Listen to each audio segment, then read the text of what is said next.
One of the things that I really enjoy is putting all my skills to the test when it comes to whitetail hunting, using out-of-the-box strategies. This year in Kansas, we had an epic hunt. Used a lot of different strategies, and at the end of the week, had 3 big bucks down in one night.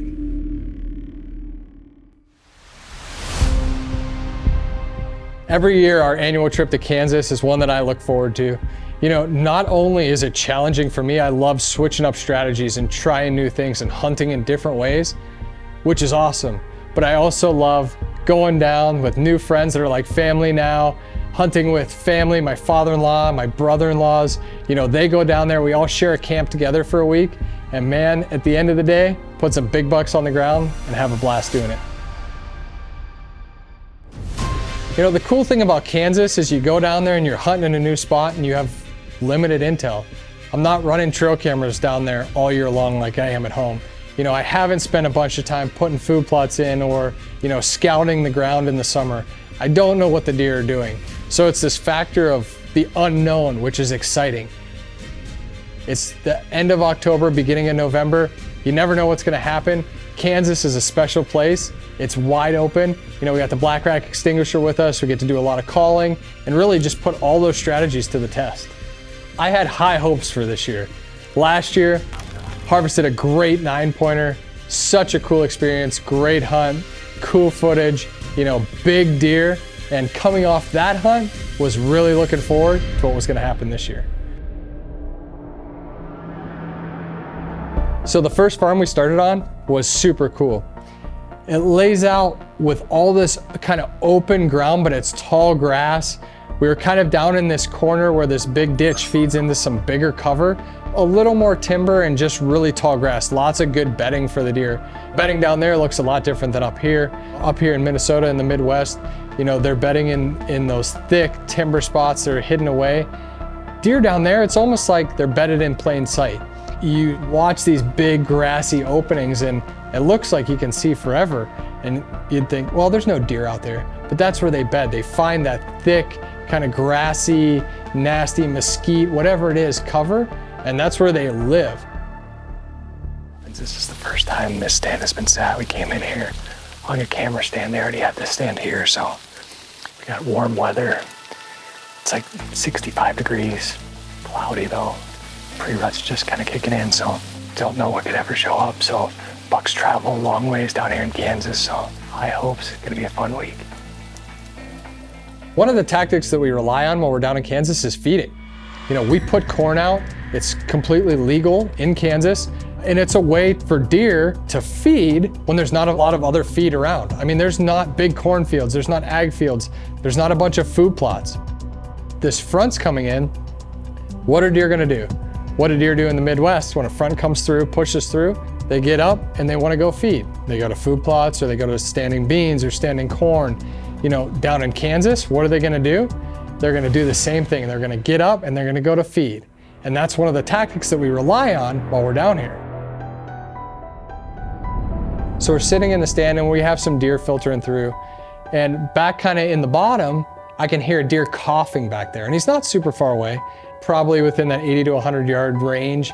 And finally, I see a rack moving in the tall grass.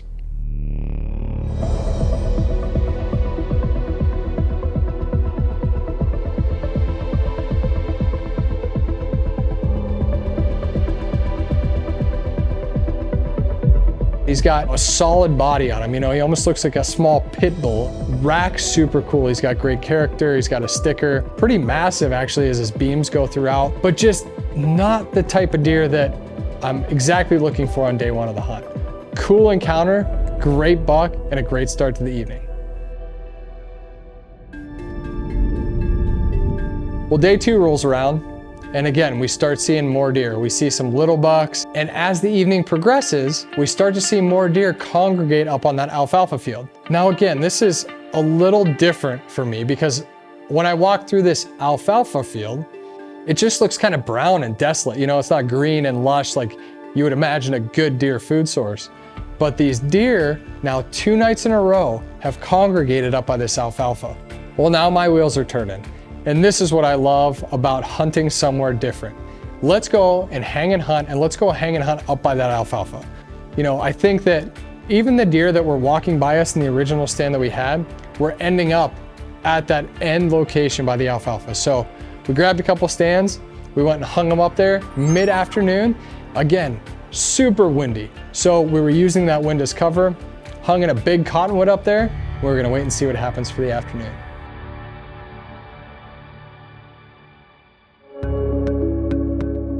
Now, from this spot, it's a completely different vantage point. So I can see a lot more than I could see from where we were originally at in the corner down by the creek bottom. What I noticed is right at dark, there was a long line of deer that came from our right down in the bottom on the other side, crossed over the top and went down into this bottom. The only way I can explain it is that it looked like these deer were on a mission. Like they were obviously going somewhere. It wasn't just one or two deer. So I pulled up onX. I started to examine a little further. There was what looked to be a water hole on my onX map. So the next day, here we go again. We only got limited days. Let's put some boots on the ground. Let's figure out what's going on here. So I walked down in there, crested the hill, and it was like, boom. It hit me and it was like a lost oasis in the desert. There was deer tracks. I mean, it was like, we have found the Mecca. This is what the deer are doing. This is what we're looking for in these hot conditions. Like, we're gonna make a move. We get down in there and the spot that we needed to be, it was simply a little cedar tree. And the cedar tree, we couldn't get very high. You know, we were gonna hang probably 6 feet off the ground maximum, and the tree wasn't very big. But those big cedar trees, especially down there in Kansas, man, they have a lot of cover. So, you know, we cleared out, trimmed out just a little opening in there. We hung one ladder stick. The rest, I think we climbed up the branches, tucked 2 stands in there, and man, we were excited for the evening sit. Well, it is day 5 here in Kansas. We've had warm weather. Seen a lot of deer, but right at last light. And we've been working for it. We're in a brand new set. We slipped in here and hung this stand. But the deer that we have seen, a lot of them have been coming across this alfalfa field and coming right down in here. There's a big water hole behind us, a pond, and makes perfect sense. Hot temperatures, deer are flooding to this water, pun intended. So we slipped into this cedar tree, and if they come through here like they've been doing, should be within 30 or 40 yards. So finally have a front blowing in. It's gonna get cold and nasty tomorrow, so fingers crossed, big one shows up. Never know what you're gonna see in Kansas.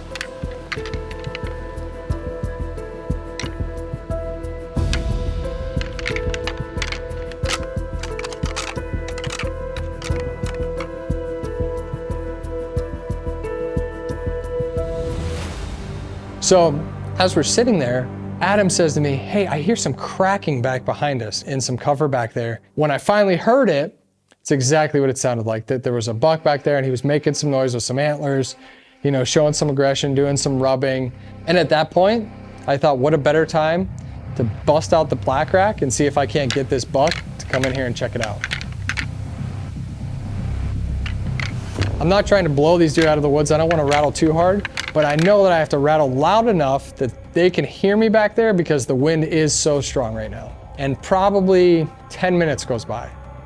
And all of a sudden, out of the corner of my eye, there stands that buck.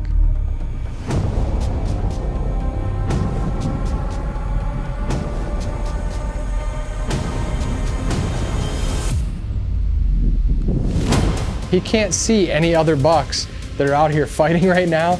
So he's trying to figure out where this rattling or where this horn crashing came from.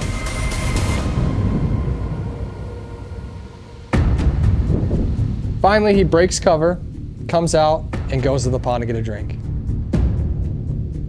This deer comes in, gets a drink at the water hole. You know, super cool buck, long brow tines, white around his eyes and his face. You know, I don't know if that's just a unique characteristic for that deer or, you know, if it means that he's spending more time out in the open and in the sun. He's a little more white because he spends a little more time in the sun just based on where he lives and where he beds. So he gets a drink, he stays out there probably at about 60, 70 yards and then moves off.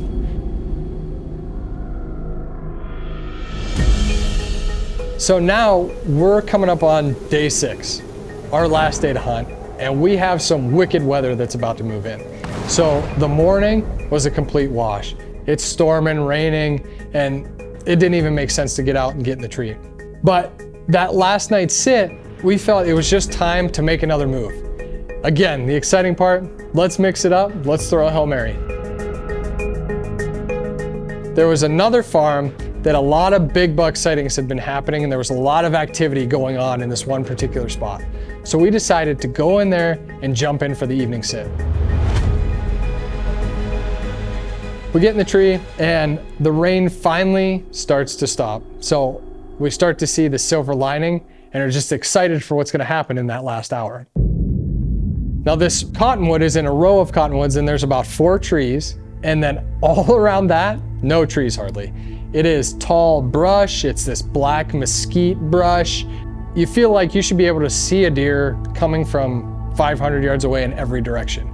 I mean, it's flat, it's open, and it's one of those areas that, you know, one of the guys down there actually told us, look, I know you feel like you can see a lot out of this spot, but stay on your toes because it happens to somebody every year. You know, a deer just sneaks up on them.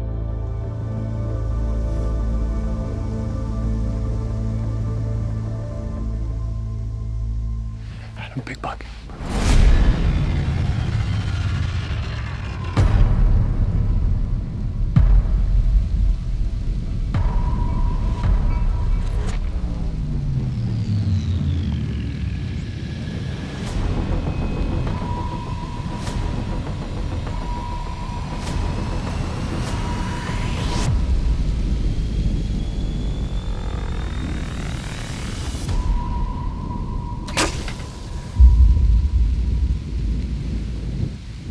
Smoked.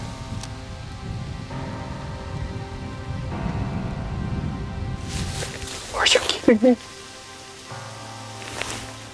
Big buck down in Kansas, day 6.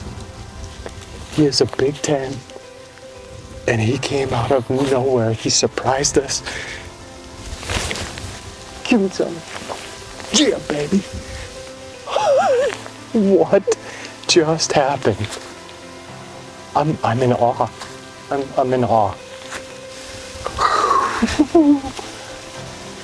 Day 6.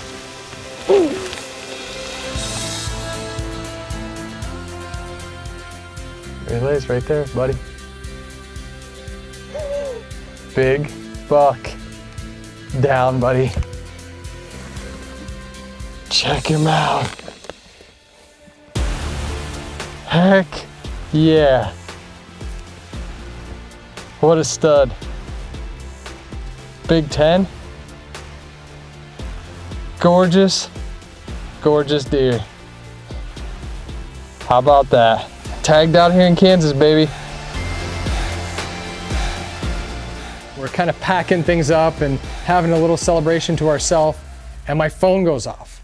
And my brother-in-law had texted the famous BBD text that he had just shot a big buck too. So it was like, holy smokes, not only did I just shoot this big buck, my brother-in-law had success as soon as the weather broke, and it was like, man, how could it get any better? And I get another text, and it's my father-in-law now. Again, BBD.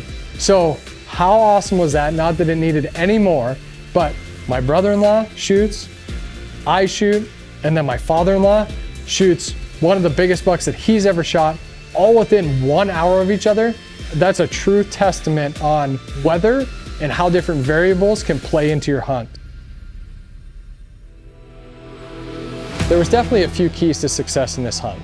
The first one was just past experience. I think it was just, having expectations, understanding that I needed to use different strategies down here in Kansas versus Minnesota.